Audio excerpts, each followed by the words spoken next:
Hi, this is Annie from Hoop Sisters, and I'd like to show you our windmill block. This is our 8-inch windmill block. This is our 5-inch windmill block.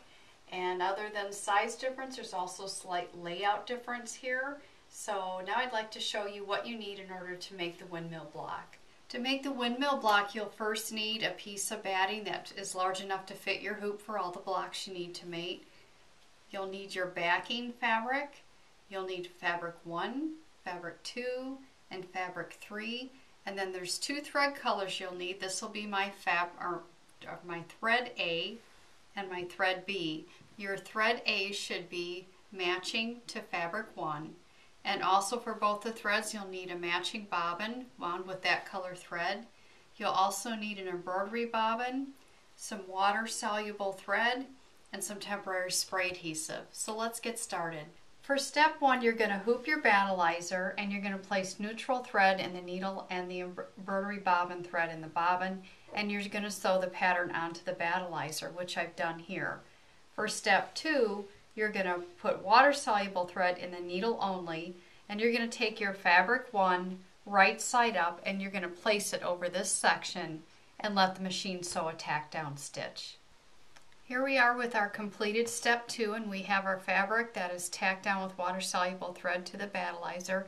I've already trimmed over here on this side a scant 1/4 inch, and I'm going to do the same over here. You can even trim upside down. And then for step 3, we're going to put regular, just a neutral thread back in the needle again. We're going to take our fabric 2, we're going to place it right sides together to the fabric 1, just like that, and we're going to let the machine sew a seam.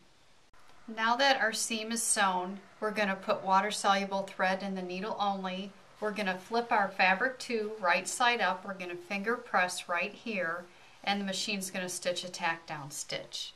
Okay, it's stitched the tack down stitch, and since this is on the outside of the block, we're going to leave a little bit more generous amount of fabric behind, and about 1/2 inch, and we'll trim that.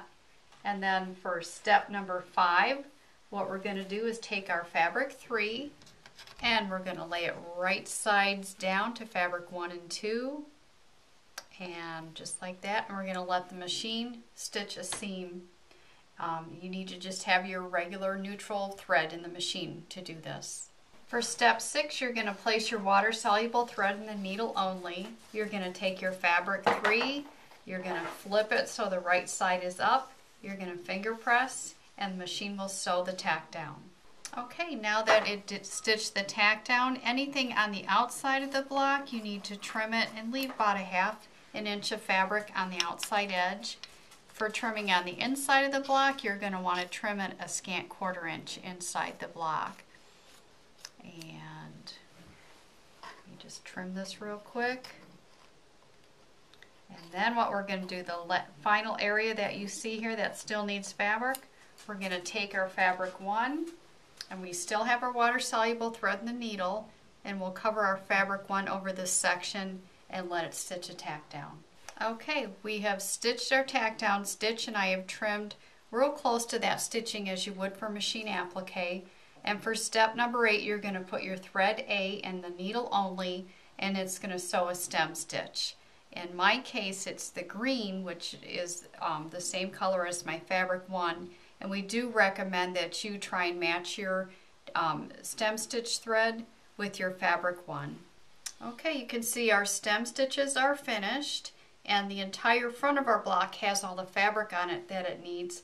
So for step 10, you're going to put water-soluble thread back in the needle of the machine, and on the back of the hoop you're going to take your backing fabric. I've already sprayed it with a little temporary spray adhesive, and you're just going to lay it on here and center it over the block, and then let the machine sew a basting stitch around the perimeter of the block. For step 10, you're going to place thread A in the needle and also in the bobbin.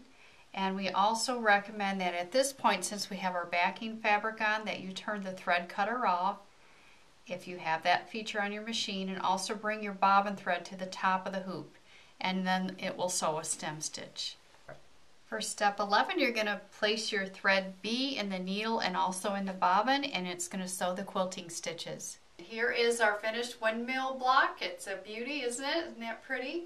If you want to make several more, we have a project that you can make, and it is the hipster bag, the crossbody hipster. And this is the 4-inch size, and this is the 5-inch size. It has a nice chain handle to it. That's very cute. It has a zipper that goes all the way around. It's great for going shopping or just going to the mall. So go to your local dealer and check it out.